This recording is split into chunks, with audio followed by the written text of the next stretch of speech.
Hi, I'm Val. I'm Brian. And we play in Loma Prieta, and you're watching the Seen But Not Heard video podcast.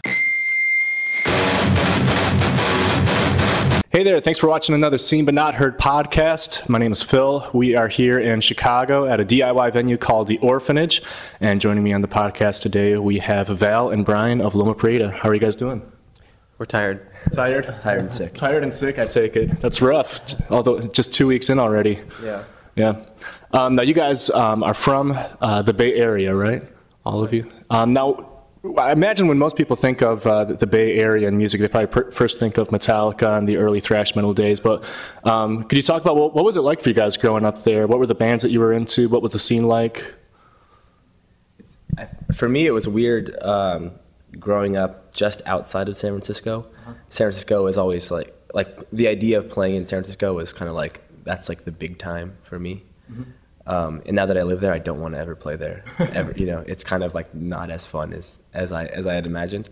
But I remember when I was in high school growing up, going to Gilman, and there weren't really ever a whole lot of venues in San Francisco back then.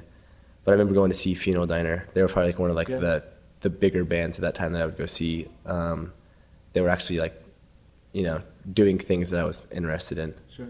Yeah. How about you, Val? What was it like? Well, when I first moved to the Bay Area, like one of the bands that I really looked up to and would see a lot was Yaphet Kotto. Okay. Yeah, I saw them many times at Gilman, and also saw them in I saw them one time. Maybe it was like the last time they even played in a apartment that was up above like a tattoo shop. Mm-hmm. It was really crazy. Cool. Now, you guys have been a band for a while, and your name, Loma Prieta, I imagine was in reference to the earthquake back in the 90s, is that right? Yeah, 89. Okay, 89 it was, okay. Were either of you around during that time? Do you remember that earthquake? I didn't live in the Bay Area yet. No, not at that time? Not at that time.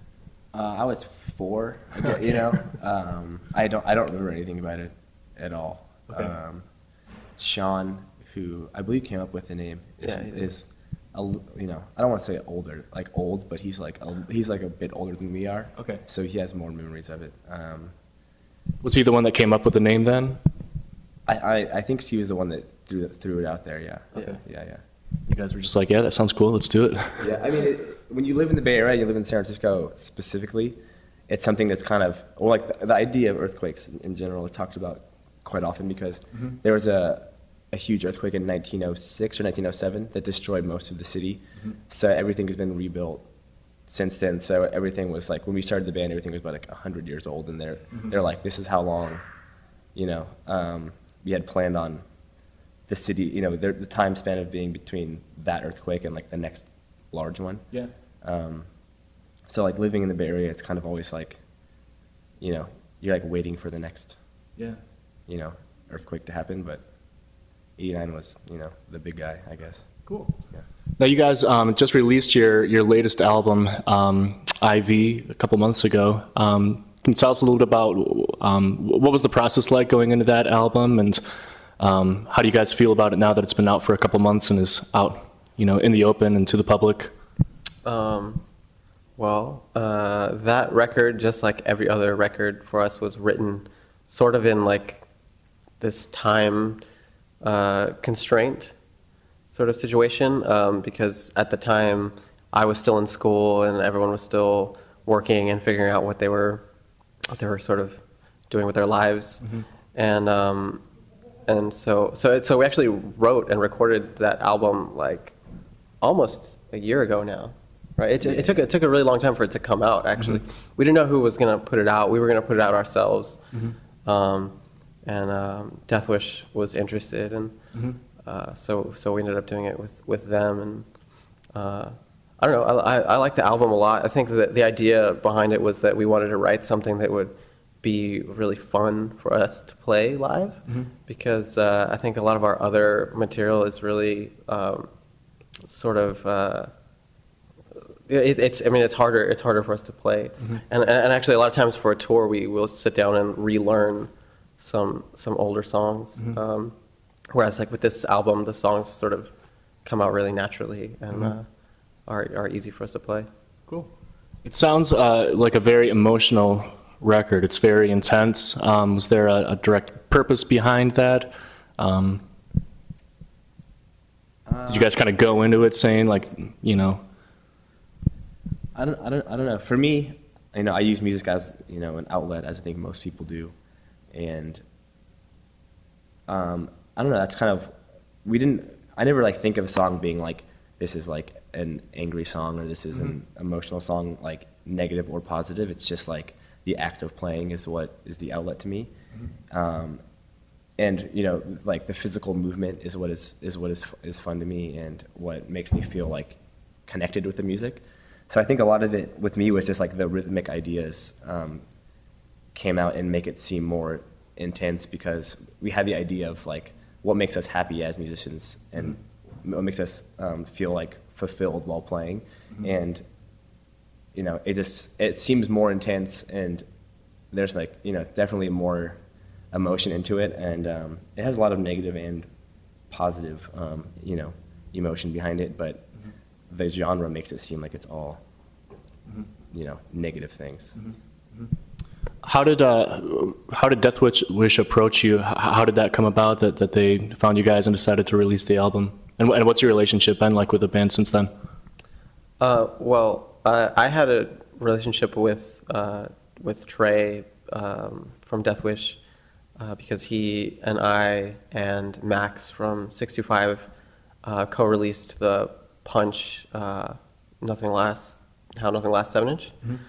And so we had sort of a working relationship, and Trey had heard of Loma Prieta, but he really didn't know anything about the band, and I actually don't even think that he knew that Brian and I play in Punch, and I don't think that Trey even knew that he and I played in Loma Prieta. Oh, really? Yeah, and so I think one day he was just kind of asking me like, "Oh, what's up with this like Loma Prieta band that you've put out?" And I said, "Well, you know, it's our like our other band." Yeah. And really, when I say our other band, it's kind of like our main band. You know, this is sort of a band that we sort of started from scratch. You know, so Deathwish has been great. They've been taking good care of us and helping us out when they can.